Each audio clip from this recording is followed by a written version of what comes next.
I think the American people would benefit much more from that than from you going down some weird left-wing rabbit hole where the facts clearly show that Tom Homan didn't engage in any criminal wrongdoing. It's not a weird left-wing rabbit hole. I didn't insinuate anything. I asked you whether Tom Homan accepted $50,000, as was heard on an audio tape recorded by the FBI in September 2024, and you did not answer the question. Thank you for your time this morning. No, George, I said that I don't. Up next, we'll be right back. George Stephanopoulos was like, get this angry Cabbage Patch doll off my screen, okay? Please tell me that y'all saw the interview between J.D. Vance and George Stephanopoulos. George was like, listen, did Tom Homan get that $50,000 or not? J.D. over there talking about everything but what he asked him. George said, I'm going to ask you one more time. Did he get that $50K or not? He ain't answered the question. He was like, all right, bet. Hang up on you, not in the mood. Interview just ended abruptly. He was like, thank you for your time, goodbye. Listen, and that's how you supposed to handle that administration. And that's why they act like that, because they think everybody's supposed to be scared of them. Listen, why would I be scared of a man that looked like an angry Care Bear, okay? You look like a Teletubby. You look like something Courage the Cowardly Dog would be scared of. Like, get this angry Cabbage Patch dog on somewhere. That was the most funny interview I have saw in quite some time, because really he wasn't even trying to answer the question. He was trying to deflect, and George was like, listen, I ain't got time for whatever you talking about. I'm asking you about the 50 G's, and you up here. Hey guys, it's Leash. Listen, if Sick and Tired was a person, George Stephanopoulos is that person. Please watch this clip. Than from you going down some weird left-wing rabbit hole where the facts clearly show that Tom Homan didn't engage in any criminal wrongdoing.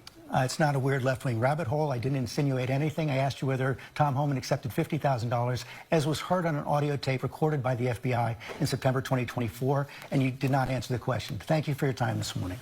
No, George, I said that I don't. Up next, we'll be right back. Your boy was like, I'm not here for the bullshit today. I am not here for the bullshit. Oh, that was everything. And you know what? This needs to be the standard moving forward. Because like even seeing like Trump when he's on, different news platforms or he's at different press conferences and these journalists are asking questions and he is just going off the rails, or even what's her name, Caroline Levitt, her crazy self, like just being so evil and cruel to journalists. And it's just like, they're doing their job. Why aren't you? Like, why aren't you actually doing something for the American people? Yeah, George, you did that. A1 for sure. I'm asking you, did he accept the $50,000 that was caught on the surveillance tape? Did he accept that $50,000 or not? George, I don't know what you're talking about. Did he accept $50,000 for what?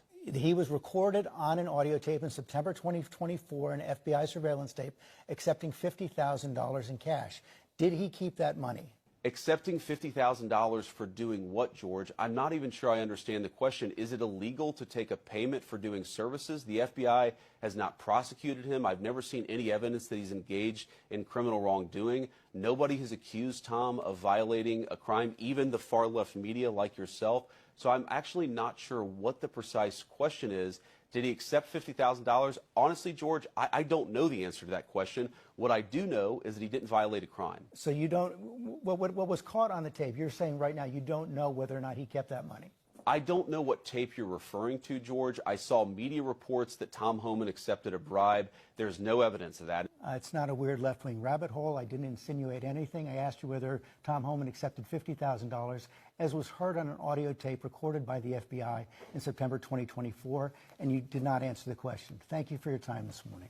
No, George, I said that. And that is exactly how you shut it down. Stephanopoulos pressed J.D. Vance about reports surrounding Tom Homan, a former border czar who was allegedly caught on FBI video surveillance accepting $50,000 in cash. The question was simple, but did he keep the money or return it? But instead of answering, Vance dodged, deflected, and tried to spin it into a partisan attack. Pressed, Vance called it a left-wing rabbit hole. But Stephanopoulos didn't back down, kept the question focused, and refused to let the conversation get hijacked. Finally, after multiple evasions, George ended the segment with that now viral line, "You did not answer the question," and that right there is what accountability looks like. Calm, direct, no yelling, just naming the dodging and moving on. Now, why didn't JD Vance just answer the question? Politically, it's because it's a lose-lose situation. If he says yes, he confirms corruption inside his own administration. If he says no, and evidence later proves otherwise, he's tied to a cover-up. So what does he do? He hides behind vague language, hoping to survive the moment without leaving a soundbite that could hurt him later. But evasion is a soundbite. And when you're in office, silence can say more than any answer. This moment isn't about whether or not you like George Stephanopoulos or JD Vance. It's about whether the truth still matters while cameras are rolling. When politicians dodge, they're not outsmarting the press. They're disrespecting the people watching at home because voters deserve clarity, not calculated silence. And when journalists stand their ground, when they refuse to let an evasive answer pass as truth, that's not bias. That's doing the job. Hi guys, this is Sienna and you're watching Sienna's React. So what happens when a vice president refuses to answer the very one question America wants to know? On live TV, JD Vance tried to dance around the truth, but Judge Stephanopoulos wasn't having it. What followed was one of the most awkward and explosive moments in ABC history. Well, let's dive in and see people's reactions to this. But before we do, please do well to like, share, and of course, subscribe to keep the channel moving. I asked you whether Tom Homan accepted $50,000, as was heard on an audio tape recorded by the FBI in September 2024, and you did not answer the question. Thank you for your time this morning. No, Well, George, Governor I J.D. said that I Vance don't. Up next, we'll be right back. Do you see the way he cut him off? George Stephanopoulos just cut J.D. Vance off at the knees. And that's what we need more of. We need to stop platforming these people. People like this Jubilee concept and having these politicians come on and spending all this time asking them questions that they will not answer. And then most media members, most journalists move on to the next. They just move on to the next. No, hold their feet to the fire. If you have to use your entire segment to try to get one answer, then it shows the ridiculousness of the fact that they can't provide one solid answer. George Stephanopoulos completely castrated J.D. Vance by cutting him off, emasculated that man by cutting him off and not allowing him to get another sentence in because it doesn't do any good. People like J.D. Vance and Donald Trump just ramble on, roll on to the next thing, and they get a pass every single time because the media doesn't want to get bogged down on one question. They want to keep rolling. It is unacceptable. And it is bad journalism. And we need more people like this who are just going to end the conversation point blank and cut him off. I asked you whether Tom Homan accepted $50,000, as was heard on an audio tape recorded by the FBI in September 2024, and you did not answer the question. Thank you for your time this morning. No, Well, George, Governor I J.D. said that I Vance don't. Up next, we'll be right back. So this morning, the vice president of our country was on ABC News with George Stephanopoulos, who is married to old girl from Dharma and Greg. I always forget that. But he was on there. He asked a question about Tom Homan, the $50,000 that he was offered in the bribe, the situation that no one will answer outside of saying that there was not sufficient evidence to charge him with a crime. And J.D. Vance, I think they have it's not a think, because there was a zoom in on the paperwork that Pam Bondi had at her hearing with Congress, where it showed a pre-written list of reads and comebacks for anything that people said. And then when she ran out of her quips, she was silent. As an attorney, as someone who's supposed to be quick on their feet, I'm sad that you needed a cheat sheet, but I digress. I believe J.D. Vance also has a J.D. I know I think so, possibly. That being said, J.D. Vance's response, you're putting forward this terrible statement, and this is why no one watches your show. This is why your ratings are terrible. This is why you're losing your show. And George Stephanopoulos lets him say his things. And then George comes back and says, I just want to say, essentially, I asked you about this situation that was recorded by the FBI. And did he keep the money? Because no one will tell us if he kept the money. They'll tell us he wasn't charged. They won't say if he kept the $50,000, right?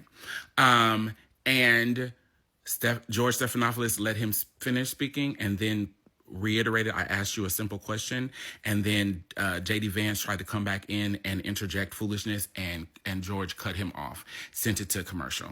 Now, on like a nuclear level, this is beautiful, because the real thing is, yes, they're gonna own pieces of TikTok. Yes, they're gonna have these platforms, but these people have been involved in these platforms. I don't know why we acting like that's not new. We just are seeing some clear evidence of it. But two, they do need mainstream spaces, because they want to reach, if people who were already on their side were entrenched and that's all they had, they would not continue to accomplish these things that they are doing, right? They have to be able to spread false information to the masses, because more people are moderate than you think. More people are moderate than you think, right? And so there's just basic beauty in like cutting him off, but our president's grift, these companies giving him 20, 30, 40 million dollars to build the ballroom. I mean, they're dropping millions of dollars, and they're not taking him to court. They're just settling and just ending it. Started with ABC and George Stephanopoulos. It started with ABC. And so that's been the fuel that our president has utilized to continue to weaponize his position as the highest power in the land to bully these networks and these entertainment entities to do his bidding, and then weaponizing the FCC to do so as well. Because if these business deals can't go through, these people can't maintain their position of power through capitalism, of course. But if that's just the cherry on top, is that George, who has been an incredible journalist for decades, for y'all to play on his top, and then more so for you, why would you come back to a platform for a man that you said is a chronic liar and has terrible ratings? Why are you here? Why take your ass over to Fox News? I am pretty sure that they did not campaign to have you come up there and have a conversation, JD Vance. I am pretty sure that your team reached out. Go on over there. Have Brian Kilmeade have the conversation. But that was really juicy to witness, and George did it in such a classy way. And that is what journalists do. Not podcasters, not girls who went to YouTube University, journalists. Okay. George Stephanopoulos cutting off JD Vance because he didn't answer the question was elite. And that's what the media needs to start doing. When they don't answer the question, they answered the question. Move along, tell them they didn't answer the question, just don't let them answer it again. They've already answered. They answered without answering. So guys, what do you think JD Vance was protecting? Was he protecting Tom Homan or protecting himself? Because when the truth gets too close, even the boldest politicians start dodging. And George, he made sure this dodge didn't go unnoticed. Well, if you've made it this far, thank you for watching. I really appreciate. Please do well to like and of course subscribe to keep the channel moving. Till next time.